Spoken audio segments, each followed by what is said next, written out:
Hi guys and welcome back to the Mighty Blues. My name is of course Cameron and welcome back today to another video. A little bit of a strange one this. Obviously we've just done the instant match reaction and the player ratings to Everton's 1-0 defeat to Wolves, and I wouldn't usually be sitting here doing a transfer update video of any sort after, watching Everton lose another game of football at Goodison Park against a team that we should have been beating. However, we have had some significant news over the last 24 hours or so that I thought, you know what, we'll do a little video. It won't be very long. It'll only be 5 or 10 minutes, and then on the hope that in the next couple of days we'll have an announcement video to do surrounding this player. So it is surrounding Udinese forward Beto. Fabrizio Romano has said Everton have reached an agreement with Udinese for Beto. Deal in place for a fee in excess of €30 million. Personal terms agreed, just final details to be sorted. Beto's medical will take place on Sunday if all goes to plan. Here we go soon. Alan Myers then reported that he tweeted after the game, the good news is Udinese striker Beto will travel to Merseyside tonight ahead of a medical this weekend after Director of Football Kevin Thelwell agreed the deal with the Serie A club for the 25-year-old Portuguese international. Fabrizio Romano has then quote tweeted his original tweet that I've just read out with a tick emoji as well as a blue emoji, which usually is what he does when he believes a deal is to go through. And yeah, it looks very much like we will be making the signing over the next coming days. As I said, 25 years of age.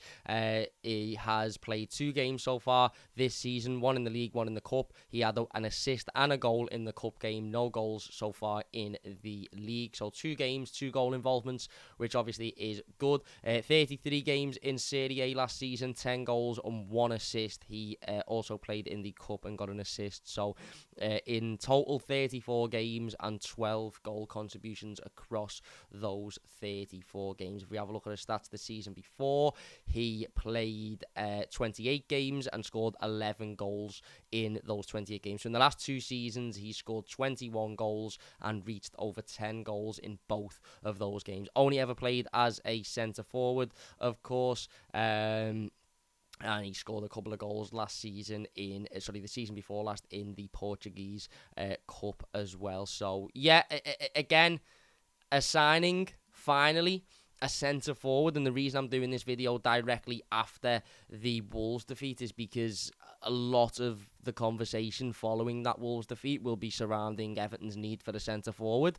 And that, by the way, is the necessity. And, I've just spoken quite emotionally about how disgraced I am at the people at the top of this football club because of their lack of, urgency when it comes to this area of the pitch, in which Everton are very clearly lacking in. I think I've just calculated that we'd had 34 chances at goal in the last 2 games and we haven't scored a single goal. I mean, I've got the stats here: 43 shots on target, 18 big chances, 8. No goals in the first 3 games of the season. So, yeah, that tells you everything you need to know about what Everton are desperate for, and that is a centre-forward. Beto is somebody that will certainly take time to settle into the football club. The Italian league is obviously much slower than what the Premier League is. The player himself has had no issue with the move and has said yes, he wants to come to Everton. That obviously was before this afternoon, so let's wait and see if that if that decision changes based upon what he will have just watched, or certainly what he will have been informed about. But the reports are suggesting that he'll likely be an Everton player by next week, should everything go as expected. As I said, Fabrizio Romano, who is, of course, one of the top journalists in the country, is quite convinced that this one will go ahead. So, yeah, like I said, 25 years old, so at a good age, at an age in which ultimately, Everton should be targeting. 10 goals last season, 11 goals the season before. Obviously, you have to take into consideration that was in Serie A, and like I said, it's a much different league than what the Premier League is. It's much slower. It's much slower paced. It's a lot different to what the league is that he will be playing in now. However, he's somebody that is capable of finding the back of the net, and as Everton have shown today, as Everton have shown last week, as Everton have shown the week before, we simply do not have anybody that is capable of hitting the back of the net in this team. It's as simple as that, whether it be Dan Juma, whether it be Neil Maupay. The only player we have capable of doing it is Dominic Calvert-Lewin, and he obviously is incredibly unreliable because of his injury problems. The fee is quite considerable, I will be honest. £30 million, in excess of £30 million. The release clause we spoke about yesterday is a reported £35 million. So, you know, if the release clause has been triggered, or sorry, €35 million. So if the release clause has been triggered, then it's obviously around about €35 million. It's a lot of money for somebody that's not played in the Premier League and is at 25 years old. It's a lot of money, especially given Everton's financial position and financial situation now. But ultimately, you know, desperate times call for desperate measures, and Sean Dyche said something that was quite telling in his press conference on Thursday, and that was that, well, he was talking about Yusuf Chermiti and the reason for Yusuf Chermiti coming into the football club, and he basically said, we have to get deals done that we can get done. We can only get the deals done that we can get done, and that was one that we could get done, so we brought him in. Now, yes, some people might say, well, Che Adams for £18 million is a better deal than Beto for €35 million. However, the Che Adams deal might be one that Everton simply can't do for whatever reason, whether it be, you know, money, whether it be down payment, whether it be Southampton playing hardball like Leeds have done, whatever reason it may be. The Che Adams deal might be one that Everton simply can't afford to waste time on in the next week or so, whereas the Beto deal might have been one that Everton could have done fairly quickly, as, you know, it seems to be the case now. So, yeah, it looks like, if all is to go to plan, he will be an Everton player in the next coming days. He's tall, he's a big centre forward, he's very similar to Dominic Calvert-Lewin in that sort of that fact is he's big, physical centre forward. So, you know, he will match the style of play and the system of play, certainly, as to what Sean Dyche is playing now. Let me just double check. He is 6'3". So again, we've just signed Yusuf Chermiti, 6'4". We've got Dom there, who's 6'2", 6'3", and then we've got Beto, who's 6'3" as well. Yeah, like I said, he will take time to settle into the football club. Of course he will. You know, he will take time to settle into the league because it's a new league, it's a new environment for him.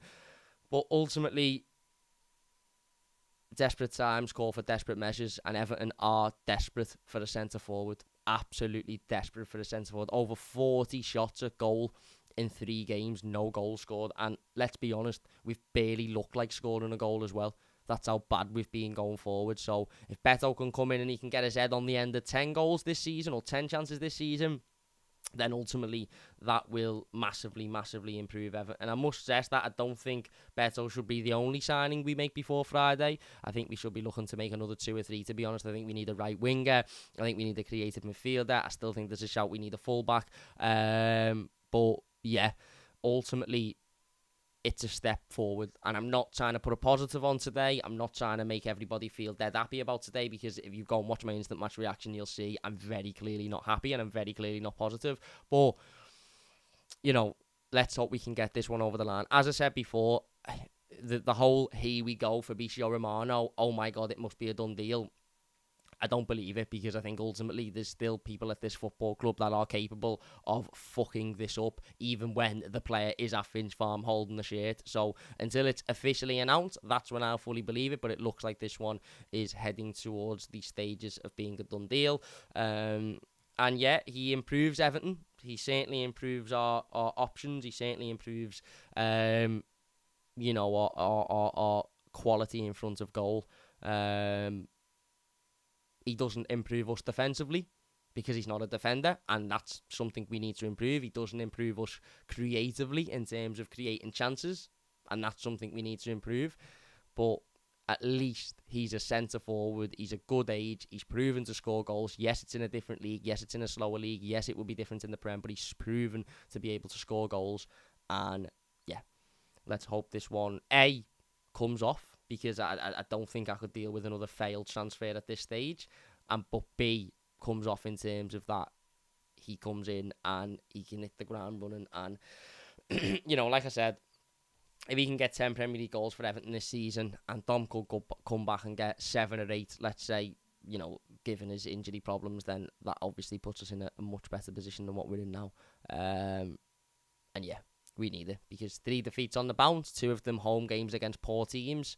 It's not looking good. It's not looking good. There you go. Just wanted to do a little video. Nothing big and special. Just wanted to do a little video with the latest news on that.